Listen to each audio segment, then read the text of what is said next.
जो गामे पहलवान ने दबिस्को को गिराया था वो खाना था। ये दरमियान में एक जगह है मोरी दरवाजे और भाटी के दरमियान में, वहाँ पे वो जोर करते थे गामा पहलवान।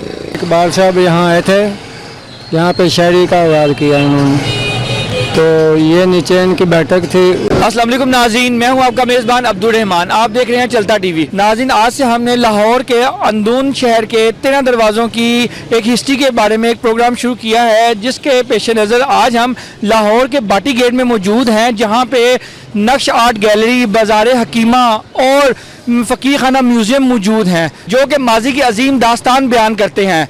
लाहौर के इस बाटी गेट में कहा जाता है कि इलामा इकबाल की वो जगह भी मौजूद है जहाँ पे उन्होंने अपनी शायरी का आगाज़ किया था। ये वो जगह है जहाँ रुस्तम पहलवान ने ज़ुबेस्को को शिकस्त देकर रुस्तम ज़मां का टाइटल हासिल किया था। आज हम यहाँ के कुछ लोगों से मालूम करते हैं कि इसकी क्या तारीख़ है, आइए जानते हैं। जी नाज़रीन, ये एक लाहौर के बुजुर्ग शहरी हैं जो गुज़िश्ता 75 साल से यहीं पर रह रहे हैं। हम इनसे पूछते हैं कि बाटी की तारीख़ के बारे में क्या क्या जानते हैं। अस्सलाम वालेकुम।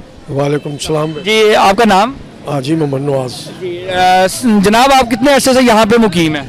ये मैं बेटा 75 साल मेरी उम्र है, 60 साल हो गया मेरी दुकान को इधर। तो आप इस बाटी गेट की तारीख के बारे में हमारे नाज़रीन को कुछ बताएंगे, ये क्या इसकी तारीखी अहमियत के हवाले? कहा जाता है कि रुस्तम ज़मान ने यहाँ पे ज़ुबेस्को को शिकस्त दी थी वो अखाड़े में।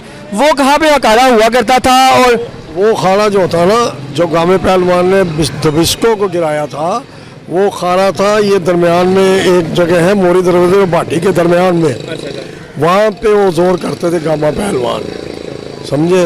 यहाँ पे जारा पहलवान उनका पोतरा जोर करता था, जहाँ जो ये मदरसा बना है। अच्छा, यहाँ पे मदरसा बन चुका है? उधर मदरसा बन चुका है वहाँ पे। यहाँ पे रेसलिंग होती थी, कुश्तियाँ होती थी यहाँ पे। हमारे पंजाबी ज़बान में उसको कुश्तियाँ बोलते हैं, रेसलिंग आप और इंग्लिश में बोलते हो आप।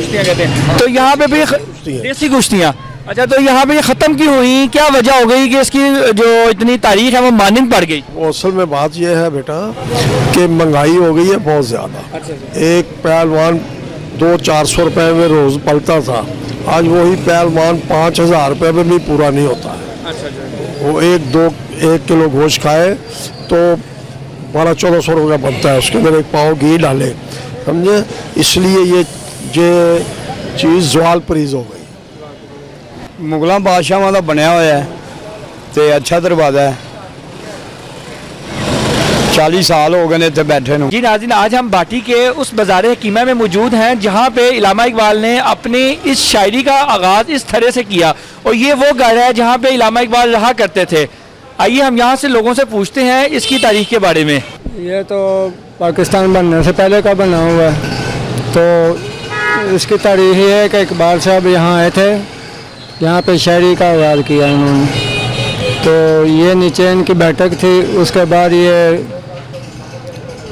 में ये मकान जो आगे वो बिकता रहा है, तो इसकी तर्ज़ तमीज़ जो है ना इन्होंने बड़ा चेंज कर दी थी, तो वो अब वाल सिटी ने दोबारा फिर उसको सही किया।